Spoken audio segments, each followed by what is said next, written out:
মিথ্যা কথা বলা কোথাও কিন্তু জায়েজ নাই। মিথ্যা কথা বলা ইসলামের জঘন্য অপরাধ। কিন্তু স্বামী স্ত্রী পরস্পরের সাথে প্রশংসামূলক, যেটাকে সহজ বাংলায় পাম্পট্টি বললাম, এই পাম্পট্টিমূলক বা প্রশংসামূলক মিথ্যা কথা বলা জায়েজ আছে। কিরকম? আবার এটা যাই এখন থেকে বাজার থেকে 500 টাকার কাপড় নিয়ে যায় বলেন 2000 টাকা দিয়ে কিনছি, এটা কিন্তু জায়েজ নাই। কেন জায়েজ নাই? কারণ কোনোভাবে যদি ওই 500 টাকার ট্যাগ মহিলা ধরে ফেলতে পারে, তাহলে মায়ের কিন্তু একটাও নিচে পড়বে না।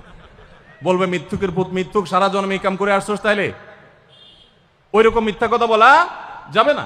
আমার পরিচিত এক লোক আছে, সরকারি একজন কর্মকর্তা বড়, উনি বলেন যে মহিলাদেরকে বাজার করে খুশি করার মতো কঠিন কাজ আরেকটা খুব কম আছে। যারা সংসার করেন তারা জানেন।